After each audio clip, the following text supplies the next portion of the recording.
dear students, today we will go for the another compartment. That another compartment in the flexor compartment of that of the where you can say forearm. We already finished the what that of the superficial flexor compartment of the what that of the forearm. But now we have to go to the this deep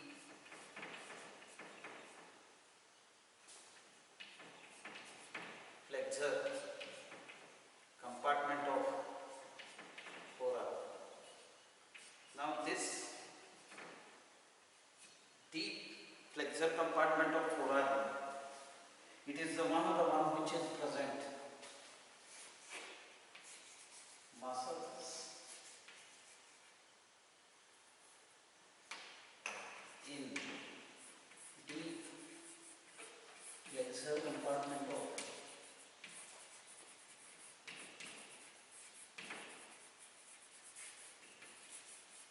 forearm.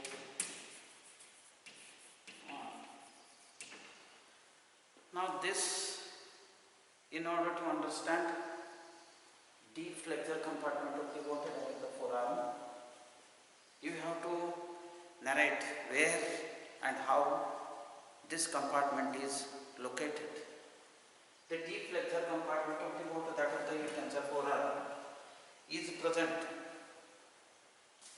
in front of the water that in front of the interosseous membrane, in front of the membrane that which covers the what interosseous membrane, and the what that of the periosteum that which covers the anterior surface of radius, periosteum that which covers the anterior surface of the ulna, then anterior to the what that of the intermuscular septa, lateral intermuscular septum and the what medial intermuscular septum, fully under the cover of skin, superficial fasciae, deep fasciae of the forearm, and the content of superficial flexor compartment of the forearm, that is muscles, vessels and the nerves. Apart from that, it is completely covered by the what flexor transversalis fasciae. That compartment is called as deep flexor compartment of the forearm. So you can talk this one. What is that is all the thing about how and what it will be there. But sometimes when you will be explaining the what that of the where you can say posterior part, I mean to say rather this part, the one which will be there behind, you can convert posterior as a what superficial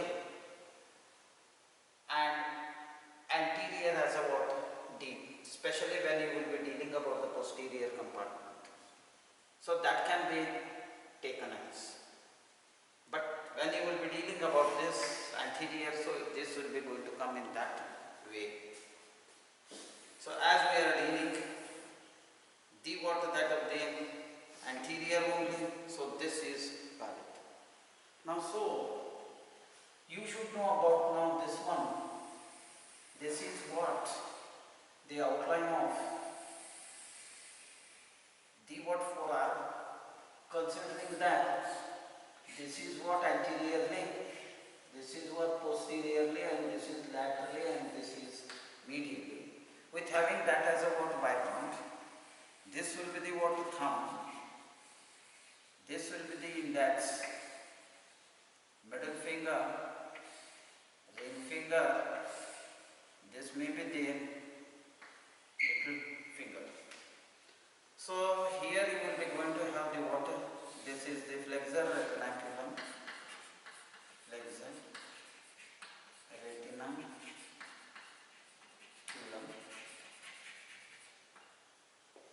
which is nothing but the modified part of deep fascia of the forearm or the antebrachial fascia. Now as we are dealing about the what that are the muscles in the what deep compartment of the forearm, now so you should have this thing as a outline. So this is the radius. So this one is the ulna.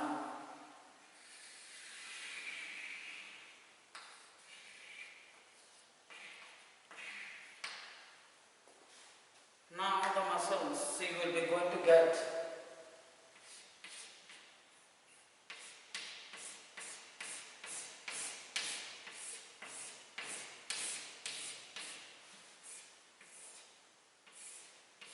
this muscle is the first called as the what flexor pollicis longus. Then you will be having another muscle.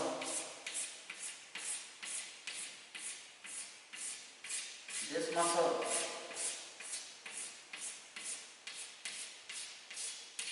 is the muscle called as the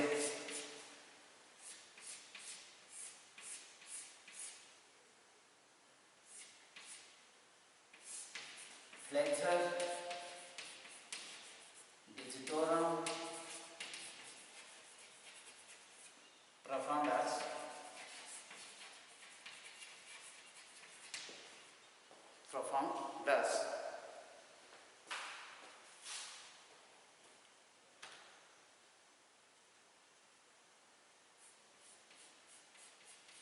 Apart from that, there will be about one more muscle.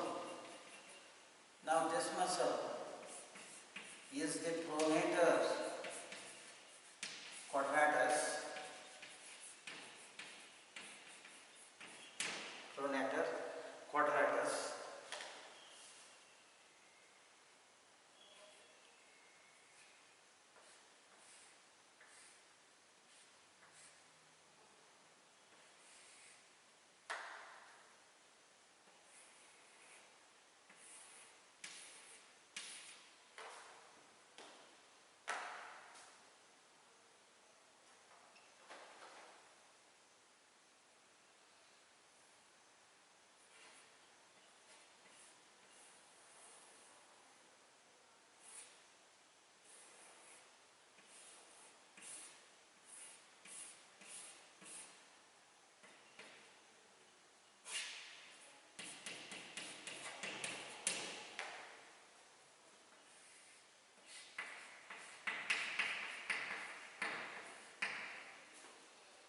So you will be having in this compartment, that is what you have got that deep. There you will be going to have muscles.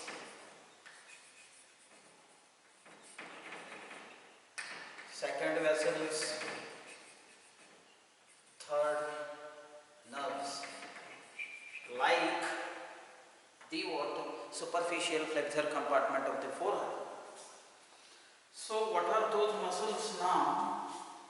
First you will be going to get this flexor digitorum profundus. The flexor digitorum profundus is the muscle belonging to the what that of the you can say deep flexor compartment of the forearm series. Now this flexor digitorum profundus is almost all it is a muscle, the one which will be there behind the flexor carpi ulnaris, behind the ulnar nerve, behind the ulnar artery, and behind the what flexor transversalis fasciae in the deep compartment of the what that of the flexor compartment of the forearm. Now this muscle, it will be there acting on the all four digits, I mean to say the fingers. Now this flexor digitorum profundus takes origin from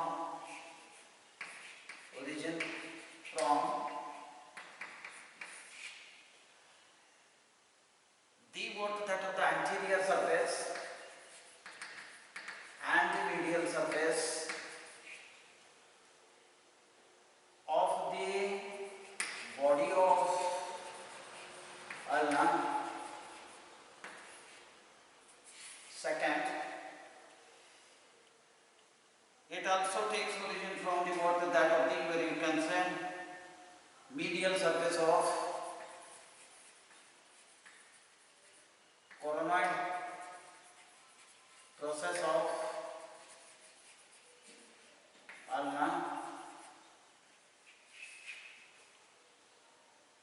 then it will be going to take a origin from the posterior border of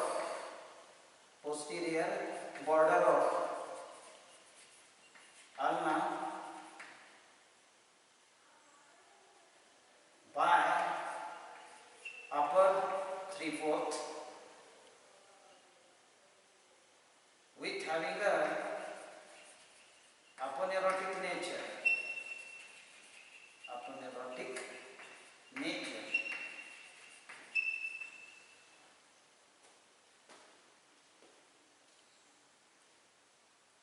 Now this flexor digitorum profundus also takes origin from intraosseous membrane of its medial part. This you can say flexor digitorum profundus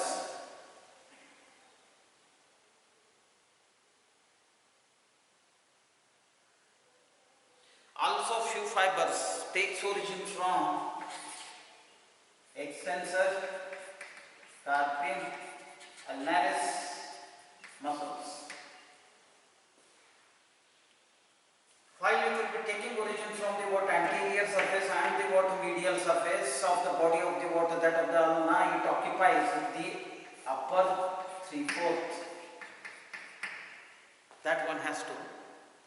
Now from the point of all these origin, by the water that of the flexor digitorum profundus, it will be going to run straightway, you can say downwards, forming a big musculature or a thick musculature in the water deep flexor compartment of the water that of the forearm, just behind the flexor carpi ulnaris and behind the water flexor transversalis fasciae, as well as the what ulnar artery, ulnar vein and veins and the what ulnar nerve. Then it will be going to run further down.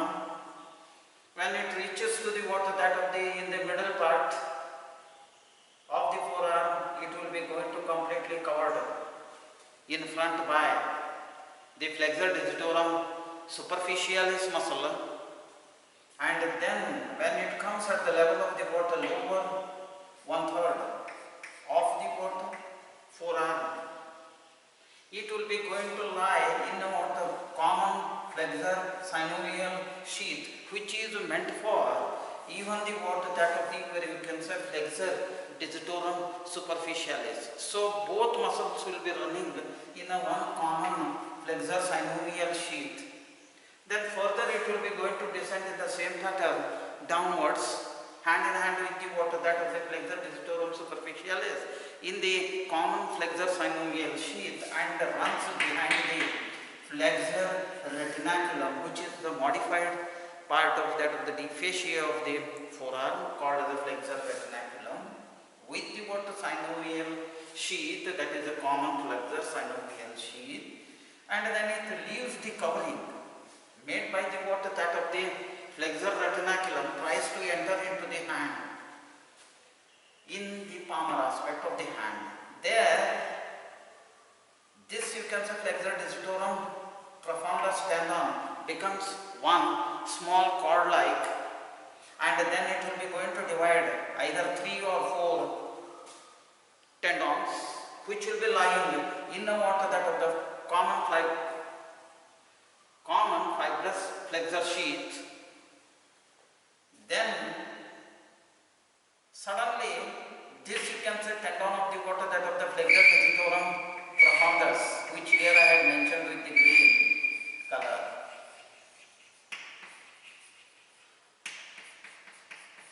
profundus, tries to lie between the two tendon slips of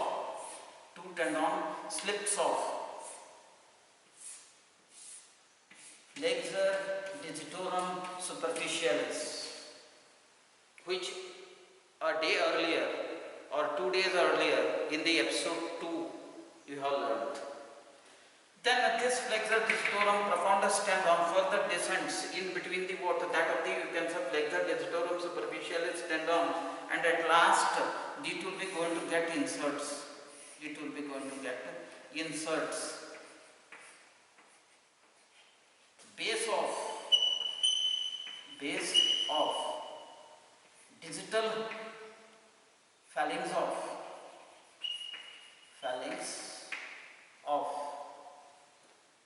respective fingers. Here digital phalanx, you can take it as the last phalanx, but before inserting it will be going to produce. This is the tendon of the water that of the flexor digitorum profundus. Before inserting on this, it produces the what Fore process. Now that is two which will be going to have. Now that is called as the vincula longa. Now vincula longa is the what it is the Fore process of the what fibrous structure which will be there for the what flexor digitorum profundus, but for the what that of the tendons of the what flexor digitorum superficialis, you will be having a vincula brevis. So that is what the thing you will be having. Now coming to the what this here you can say flexor digitorum profundus which will be there. What is the relation of this? The relation of the what you have to explain in the form of that of the anteriorly and posteriorly, as because you will be dealing about the anterior compartment, either the superficial flexor